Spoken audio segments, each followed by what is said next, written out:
नमस्कार, मैं हूं प्रभु चावला और तीखी बात में आज बारी है कांग्रेस के महामंत्री दिग्विजय सिंह जी की। नमस्कार प्रभु जी। नमस्कार। एक आप बच्चे हैं जो सबको डिफेंड करते रहते हैं, इनडिफेंसिबल को भी डिफेंस करते रहते हैं, और सरकार के 2 मंत्री गए। अब कितने और जाएंगे ये पता नहीं, और पीछे भी चल गए कुछ। ये सरकार इसी तरह चलती रहेगी, मंत्री आते रहेंगे जाते रहेंगे। बात साफ है, कांग्रेस पार्टी ने किसी को नहीं बख्शा, चाहे अलाइज हो, चाहे हमारे मंत्री हो, चाहे मुख्यमंत्री हो, चाहे बड़े अधिकारी हो, चाहे कॉरपोरेट्स के बड़े अधिकारी हो, किसी को नहीं बख्शा। नहीं बख्शा, पर बख्शते आप जब निकालते हैं उनको तब हैं जब पब्लिक प्रेशर बनता है। एक हफ्ते आपने भी डिफेंड किया अश्विनी कुमार को, पवन बंसल को, फिर निकालने की जरूरत क्या थी? मैंने क्या डिफेंड किया सुन लीजिए। हाँ? अश्विनी कुमार जी के मामले में मैंने ये कहा है कि सीबीआई का वकील कौन नियुक्त करता है, प्रोसिक्यूशन एडवोकेट कौन नियुक्त करता है? सीबीआई मांगती है, नाम सजेस्ट हाँ। करती है, अप्रूवल लॉ मिनिस्ट्री करती है। जी। तो बात साफ है कि लॉ मिनिस्ट्री का इंटरवेंशन तो होता ही है। अच्छा, एफिडेविट कौन बनाता है? नहीं देती वो। सुन लीजिए, लॉ मिनिस्ट्री ब्रीफिंग नहीं देती। सुन लीजिए, एफिडेविट कौन बनाता है? एफिडेविट तो उनका वकील ही बनाएगा जिसको अपॉइंट किया आपने। जिसको लॉ मिनिस्ट्री ने अपॉइंट किया है। हाँ? एग्रीड। नंबर 2। नंबर 3, अगर सीबीआई के प्रोसिक्यूशन मैनुअल जो है उसके अंदर लॉ मिनिस्ट्री से कंसल्टेशन का प्रावधान है। 1 सेकेंड। तीसरा, लॉ मिनिस्ट्री और लॉ मिनिस्टर पार्लियामेंट के प्रति जवाबदार है। है, बिल्कुल है। इसलिए सीबीआई उसके अंडर नहीं आती, उसके जवाबदार है डीओपीटी, यानी कि नारायण स्वामी या प्राइम मिनिस्टर। एग्रीड। लेकिन सीबीआई का एफिडेविट अगर वहां जा रहा है तो उसके अंदर क्या काहे का एफिडेविट है? इसका स्टेटस रिपोर्ट ऑफ इन्वेस्टिगेशन। क्या लॉ मिनिस्टर ने यह कहा है कि प्रभु चावला को फंसा दो और दिग्विजय सिंह को छोड़ दो? नहीं, वो इंटरवेंशन होता जो है। एफिडेविट में लिखा मैं उसकी बात कर रहा हूं। मैं मेरिट पे जाना नहीं चाहता कि सब्जुडिस केस है, आप भी ज़्यादा डिटेल में जाएंगे। जो एक जगह पैराग्राफ चेंज किया है कि गाइडलाइन नहीं थी, उसको हटा दिया गया, और दूसरा जो शॉर्ट लिस्ट करने के लिए आपने मार्क्स नहीं रखे थे, ये पैराग्राफ बड़े एक केस के लिए बड़े मजबूत पैराग्राफ है। बात साफ प्रभु जी, फैक्ट ये है कि मैंने ना तो ओरिजिनल ड्राफ्ट देखा है, मैं तो एफिडेविट जो छपा है मैं उसकी बात कर रहा हूं। इसलिए मैं उसमें ज्यादा नहीं बढ़ना चाहता। चलो मैं आपकी बात मान लेता हूं। मैं पूछना चाहता हूं, क्या अश्विनी कुमार ने यह कहा है कि प्रभु चावला को फंसा दो और दिग्विजय सिंह को छोड़ दो? That would have been interference. चलो नहीं किया, फिर निकाला क्यों आपने उसको? बिकॉज आपने 7 दिन तक सहल किया। बात साफ है कि अश्विनी कुमार जी को अगर वो अपना काम कर रहे थे, ठीक ढंग से करे जो आप कहते हैं, जी हाँ, तो उनको निकालने की जरूरत क्या थी फिर आपको? इसमें परिपाटी नहीं रही है। हालांकि ये प्रोविजन है, लेकिन परिपाटी कभी नहीं रही है, और इस परिपाटी नहीं होने के कारण उन्होंने जो एक प्रयास किया वो उसको लीडरशिप ने ठीक नहीं माना। नहीं, पहले भी लीडरशिप ने ठीक नहीं माना, तो पहले दिन से नहीं मानना चाहिए था। दूसरे 7 दिन के बाद उनको कैसे लगा कि ये गलत, कि नहीं, कोई उनके खिलाफ सुप्रीम कोर्ट ने कोई लिखा भी नहीं, कुछ कहा भी नहीं, उसके बावजूद भी लगता है कि आपको आगे कुछ आने वाला है 10 जुलाई। प्रभु चावला जी, माननीय सुप्रीम कोर्ट का तो बहुत आदर सम्मान मैं करता हूँ, लेकिन इस तरह के ऑफ द कफ जो ऑब्जर्वेशंस जो देते हैं, क्या वो सही है? बात है, अगर उनको लिखना है तो जुडिशियल ऑर्डर करें जिसकी हम अपील भी कर सकें। अब ऑब्जर्वेशन की कोई अपील ही नहीं होती है। अब उन्होंने कह दिया कि सीबीआई तो पिंजरे में बंद तोता है। क्या ये डायरेक्टर ने माना है? इस तरह का की टिप्पणी किसी भी इन्वेस्टिगेटिव एजेंसी के लिए करना उचित है? क्या इसके रिपरकशन नहीं होंगे? नहीं, सवाल यह है कि आखिर सीबीआई की किसी के प्रति जवाबदार है कि नहीं है? सुप्रीम कोर्ट की क्रेडिबिलिटी पॉलिटिकल लीडरशिप से ज्यादा, ये तो मानेंगे आप। सुन लीजिए, मैं क्रेडिबिलिटी बात नहीं करता हूं, किसके प्रति, और कॉन्स्टिट्यूशनल अथॉरिटी है उनके पास। लेकिन एक बात सुन लीजिए, सुप्रीम कोर्ट किसके प्रति जवाबदार है? संविधान के प्रति। संविधान के प्रति बिल्कुल है। एक बात, क्या सुप्रीम कोर्ट कानून बना सकता है? नहीं, एडवाइस तो दे सकता है। कोई भी सिटीजन आपको सुन लीजिए, एडवाइस की बात अलग होती है। जुडिशियल जो उनके जो ऑफ द कम रिमार्क है, ऑब्जर्वेशन है, मैं सम्माननीय सुप्रीम कोर्ट के जजेस से इतना ही अनुरोध करूंगा कि जो भी उन्हें कहना है, सख्ती से जो भी कहना है जुडिशियल ऑर्डर में कहें। मैंने पहले कहा सुप्रीम कोर्ट की सारे लोग रेस्पेक्ट करते हैं, आप भी कह रहे हैं करते हैं, आप भी करते और हैं, करना ही पर चाहिए। उसके ऊपर आप अकाउंटेबिलिटी उनकी मांग रहे हैं, जुडिशियल अकाउंटेबिलिटी बिल आप ला रहे हैं जो अभी तक नहीं ला पाया। बात साफ है। देखिए, लाने की जरूरत क्यों पड़ रही है? नहीं, वो तो इसलिए पड़ रही है, होता है इसलिए पड़ रही है कि जो एक प्रकार का जुडिशरी का सेल्फ डिसिप्लिन होना चाहिए, वहां कहीं ना कहीं कमी आ रही है। नहीं, वो तो कमेंट देने का अधिकार तो किसी को भी हो सकता है, ये बात आप ऑफ द कफ जब भाई इस तरह का कमेंट देना कि सीबीआई तो एक पिंजरे में तोते के समान है यार, इसके अलावा ऐसे मैं कई गिना दूंगा आपको। मैं सुप्रीम कोर्ट का डिस्कशन इस वक्त ये है कि आपके 2 मंत्री सुप्रीम कोर्ट के कमेंट्स के बाद निकाले गए, पहले भी निकाले जा सकते थे, आपने पार्लियामेंट सेशन नहीं चलने दिया, आप कहते हैं बीजेपी नहीं चलना चाहिए। पवन बंसल का केस सुप्रीम कोर्ट में नहीं है, सुप्रीम कोर्ट नहीं, पर एक देखना सर, आपने कहा सुप्रीम कोर्ट ना, एक ठीक है ना, मैं मानता हूँ आपकी बात। पवन बंसल के ऊपर भी करप्शन के चार्जेस लगे उनके रिश्तेदारों के ऊपर, आपने कहा कि रिश्तेदारों का मतलब ये नहीं होना चाहिए। मैं आज भी कह रहा हूं कि पवन बंसल ने का क्विड प्रो को प्रूव नहीं हो रहा है। उसने कहा मैंने 1 हफ्ते पहले ऑफर की थी प्राइम मिनिस्टर को रिजाइन करने की, आपने मॉरल हाई ग्राउंड क्यों नहीं लिया? आप लेट क्यों हो जाते हैं? ये निर्णय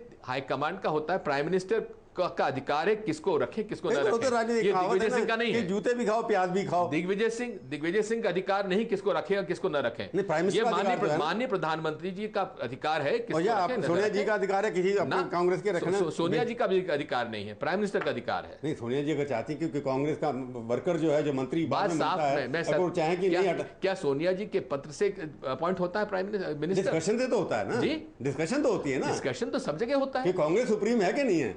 कांग्रेस पार्टी सुप्रीम है, लेकिन ऐसा नहीं है। पार्लियामेंट्री पार्टी के अंदर नेता का चुनाव होता है और नेता हमारा डॉक्टर मनमोहन सिंह जी हैं, पार्लियामेंट्री पार्टी के चुने हुए नेता हैं, और उनका एकमात्र अधिकार है सरकार में किसको मंत्रिमंडल में लेना नहीं लेना, उन्हीं के दस्तखत से प्रधानमंत्री बनते हैं। सवाल ये है कि दस्तखत पर उनको बनाने का अधिकार तो कांग्रेस पार्टी का था, सोनिया जी ने उनको नॉमिनेट किया क्योंकि इलेक्शन सोनिया गांधी जी का पहले हुआ था। ये बात सच है, ये बात सही है। 2004 की बात सही है, 2009 में तो उन्हीं का इलेक्शन हुआ, यूनानिमस इलेक्शन हुआ, अब यूनानिमस इलेक्शन हुआ था। मैं जो बात कर रहा हूँ आपसे कि जब इस तरह से प्रशासनिक घोटालों की जैसे कहते हैं गंगा बह रही है, चाहे बीजेपी की हो चाहे आपकी हो, साफ है। लेकिन करप्शन के मामले में जितना सख्ती से यूपीए 1 और यूपीए 2 में जितना सख्ती से कार्रवाई हुई है, उदाहरण के लिए मुझे दूसरी सरकार बता दीजिए। नहीं, आप उन्होंने येदियुरप्पा को भी निकाला ना बाद में, लेकिन बाद में निकाला। हाँ, जैसे आप बाद में निकाल रहे हैं, ऐसा नहीं। हाँ, पहले हमने देखिए चीफ मिनिस्टर चौहान को आपने निकाला जब सीबीआई की रिपोर्ट नंबर आ गई, उसके बाद निकाला आपने। प्राइमा फेसी केस तो होना चाहिए ना। ना, इसलिए येदियुरप्पा को तभी निकाला जब प्राइमा फेसी केस आ गया। ऐसा नहीं है जब जेल चले गए उसके बाद। ना, जेल से पहले निकाल दिया, जेल जाने लगे। नहीं, चीफ मिनिस्टर पहले जेल। अब मैं इस बारे में डिटेल में नहीं जाता, आप जो भी उन्होंने किया, मैं ये कह रहा हूँ कि ये परंपरा बन गई है कि अगर उन्होंने गलत नहीं किया, जैसे आप कह रहे हैं अश्विनी कुमार ने किया, सीबीआई की रिपोर्ट अभी बंसल जी के खिलाफ चार्जशीट नहीं आई, कुछ नहीं आई, फिर आपने कहा था, इसका मतलब ये है कि आपकी सरकार में दम नहीं है कि अपने नेताओं को जो आप कहते हैं कि गलत नहीं है उनको भी आप निकाल देते हैं। फिर बात साफ है, कौन मंत्रिमंडल में रहे न रहे ये एक अधिकार माननीय प्रधानमंत्री जी का है और उनका निर्णय हम सबको स्वीकार है। नहीं, पर ये तो नहीं है ना कि क्योंकि सवाल ये होता जा रहा है कि माननीय प्रधानमंत्री जी फैसला जो करना चाहते हैं जिससे कांग्रेस की छवि खराब हो रही हो, ये सरकार तो कांग्रेस की है ना।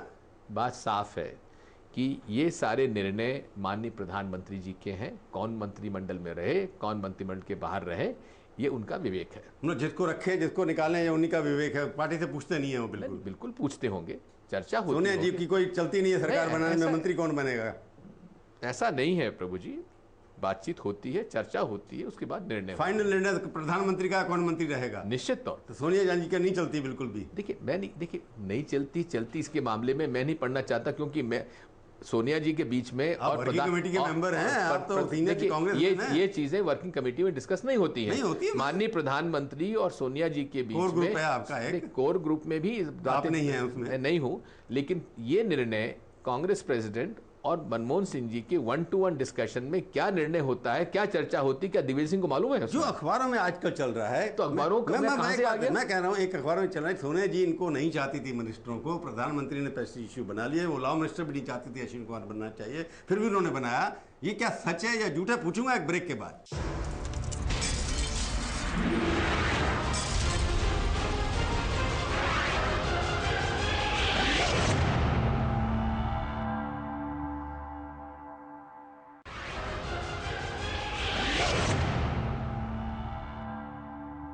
तीखी बात में आपका एक बार फिर से स्वागत है। आज हम बातचीत कर रहे हैं डिग्गी राजा से। हमने राजा को आप बताइए सीधी सी बात में, आप ये तो सच है कि सोनिया जी मिली प्रधानमंत्री को, 2 बार मिली इस इशू के ऊपर, और जो ब्रीफिंग होती है हम लोगों को ऑफ द रिकॉर्ड जिसको हम कहते हैं, इसमें परसेप्शन यही था सोनिया जी बड़ी खफा थी इन दोनों मिनिस्टरों से। वो चाहती कांग्रेस की तरफ से उनकी रिक्वेस्ट थी कि हटा देना चाहिए, परंतु प्रधानमंत्री इसके ऊपर अड़े रहे और आखिरी दिन तक नहीं डटे रहे। जब उन्होंने अपना कहा कि नहीं हटाना ही पड़ेगा तो हटाए, तो इसका कहीं ना कहीं कश चल रही है आपस में। आपके सोर्सेज मेरे सोर्सेज से बेहतर हैं। नहीं, आप तो अंदर हैं, मैं तो बाहर हूँ। पर भाई हमें ब्रीफ तो आप जैसे नेता ही करते हैं ना, तो मतलब आप नहीं करते तो बाकी लोग जो करते हैं तो उनकी जानकारी ज्यादा होगी। तो आपको लगता है कोई रिफ्ट नहीं है प्राइम मिनिस्टर? मुझे कहाँ रिफ्ट है? रिफ्ट का प्रश्न ही उपस्थित होता। आखिर सोनिया गांधी किसको रिप्रेजेंट करती हैं? कांग्रेस पार्टी को। मनमोहन सिंह जी किसको रिप्रेजेंट करते हैं? यूपीए सरकार को। ठीक बात है। अब आपने अश्विनी कुमार का जैसे इस्तीफा कराया कि एक शक सा पड़ गया, तो वो क्या कर रहे थे, कोल मिनिस्ट्री के बारे में डिफेंस बना रहे थे ना। तो अब अगर अश्विनी का इस्तीफा हुआ तो बीजेपी वाले कहेंगे कि प्राइम मिनिस्टर को भी इस्तीफा देना चाहिए। बात साफ है। जिस प्रिंसिपल में अश्विनी को इस्तीफा देना पड़ा, क्या सीबीआई के पास इस प्रकार के कोई प्रमाण हैं जहां माननीय प्रधानमंत्री या किसी पॉलिटिकल आदमी जो मंत्री हैं या अधिकारी हैं उनके खिलाफ क्विड प्रो को का क्या कोई उनके पास प्रमाण है? अगर प्रमाण है तो किसने उनको कहा कि आप प्रमाण प्रस्तुत मत करो? आपने अश्विनी के खिलाफ कोई प्रमाण नहीं है, उसको इसलिए निकाला कि उसने इंटरफेयर किया। आप फिर वो की भाई बात घुमा के बात कर रहे हैं। मैं सीधी से बात कर रहा हूं। मैं अश्विनी कुमार क्या कोल मिनिस्टर थे क्या? नहीं थे ना, पर उन्होंने इंटरफेयर किया रिपोर्ट के लिए। एग्जैक्टली। दूसरी बात, प्राइम मिनिस्टर के जॉइंट सेक्रेटरी थे ना वहां बैठे हुए थे। तो ठीक है, जॉइंट सेक्रेटरी इसलिए थे क्योंकि कोल मिनिस्टर के रूप में प्रधानमंत्री का उसमें आता है। ठीक बात है। तो इसलिए जॉइंट सेक्रेटरी कोल मिनिस्ट्री के प्राइम मिनिस्टर के हैं। मैं लॉजिकल बात कर रहा हूं कि अगर अश्विनी ने इस्तीफा देना है तो प्राइम मिनिस्टर का भी इस्तीफा मांगना है भारतीय जनता पार्टी। मैं लॉजिकल बात आपसे कर रहा हूं। मैं लॉजिकल बात कर रहा हूं कि अश्विनी कुमार ने क्या सीबीआई के डायरेक्टर को यह कहा कि आप इसको बचा दीजिए, इसको फंसा दीजिए? क्या इंटरफेरेंस किया है? वो तो उसका जवाब दे ही नहीं रहे, क्यों हटाया, क्यों? अगर कुछ नहीं किया, अगर उसको हटाया गया अश्विनी कुमार को सिर्फ क्योंकि पब्लिक परसेप्शन, तो प्राइम मिनिस्टर क्योंकि ये परिपाटी नहीं रही है कि कोई लॉ मिनिस्टर किसी सीबीआई के डायरेक्टर को बुला के कुछ बाट करे इस तरह से। टेक्निकल गलती तो हुई, इसका टेक्निकल गलती हुई है, उनको नहीं बुलाना चाहिए था। टेक्निकल गलती हो सकती है, इसलिए शायद वो उनको हटाया गया है। But the fact remains, prime minister के जॉइंट सेक्रेटरी गए हैं, वो भी तो टेक्निकल गलती है। नहीं, ऐसा नहीं है। क्विड प्रो को कहीं नहीं प्रूव हुआ है, कहीं जवाब परिपाटी की बात कर रहा हूं। देखिए बात साफ है। अगर भ्रष्टाचार कहीं हुआ है तो प्रमाण होने चाहिए, मनी ट्रेल होना चाहिए। तो भ्रष्टाचार की बात नहीं हो रही, तो फिर बात की बात हो रही है। भ्रष्टाचार के चार्ज नहीं है। अश्विनी कुमार ने जो किया वो आउट ऑफ लाइन किया। वो प्रधानमंत्री के जॉइंट सेक्रेटरी है, वो भी आउट ऑफ लाइन है। अश्विनी कुमार जी ने क्या प्रधानमंत्री के कहने से उनको जॉइंट सेक्रेटरी को बुलाया? लॉ मिनिस्टर ने जॉइंट सेक्रेटरी को बुलाया, वो चला गया। अच्छा, आपको लगता है प्रधानमंत्री को नॉलेज नहीं थी इसकी? कोई जरूरत ही नहीं होती है इस चीज में। इसका कई बार ये भी तो होता है ना कि प्रधानमंत्री क्या कोई प्रधानमंत्री की चौथी टर्म, क्या प्रधानमंत्री जी का कोई रिटर्न ऑर्डर है कि जॉइंट सेक्रेटरी प्रधानमंत्री के पर्सनल चार्ज आज तक नहीं लगा, पिछले 40 सालों में नहीं लगा, कभी लगेगा। वो व्यक्ति ऐसा है, ईमानदार है, जिसपे कभी चार्ज नहीं लगेगा। मैं कहना कि अब एक मॉरलिटी की बात होती है। जैसे लाल बहादुर शास्त्री के वो चार्ज भी नहीं लगा था। सवाल ये है कि अब उनकी चौथी टर्म राज्यसभा की आ रही है, 20 तारीख को खत्म हो रही है। आपको लगता है कि उनको इस कंसोर्टियम में राज्यसभा लेनी चाहिए दोबारा? बिल्कुल लेना चाहिए। डॉक्टर मनमोहन सिंह जी की आवश्यकता इस देश को है। मतलब आपको लगता है उनको रहना चाहिए वहां? हम बिल्कुल रहना चाहिए। तो इसके बाद जो अब जो आएंगे, आपको लगता है सरकार तो आपसे चल नहीं रही है? कैसी बात कर रहे हैं? लॉ आपके लॉ पास नहीं हुआ, पार्लियामेंट आपसे चली नहीं। पिछले 1 साल में 42 निर्णय ऐसे हुए हैं जो कि इकोनॉमिक रिफॉर्म्स को प्रमाणित करते हैं। आप कहते हैं पैरालिसिस। 110 बिल ऐसे हैं जो पास नहीं करा पाए। क्यों नहीं करा पाते हैं? क्योंकि विपक्ष चलने नहीं देता। नहीं चलने देता। हल्ला में पास कराए ना। हल्ला में कौन सा बिल पास हुआ है? आप कॉन्स्टिट्यूशनल अमेंडमेंट कोई नहीं कहा, फूड बिल आपका चला गया। आपका आप यही प्रश्न अगर सुषमा स्वराज से नहीं करेंगे? बिल्कुल करेंगे। तो उनसे जवाब लीजिए। उन्होंने कहा हम तो चाहते हैं, चलाना चाहते हैं। हम चाहते थे बंसल को इस्तीफा दो तो कर देते, हाउस चलता। अच्छा, यही कंडीशन थी। इसके पहले कंडीशन ये थी कि प्राइम मिनिस्टर इस्तीफा दो। नहीं, प्राइम मिनिस्टर उससे बात है बंसल के ऊपर। आपने प्राइम मिनिस्टर के इस्तीफे से आपने कम से कम 3 हफ्ते नहीं चलने दिया बिल आपने हाउस। इसका कोई तरीका है? इसको लगता है प्राइम मिनिस्टर का इस्तीफा उनका मानना बिल्कुल गलत है। उनको राज्यसभा की सेकंड टर्म मिलेगी। बिल्कुल गलत था।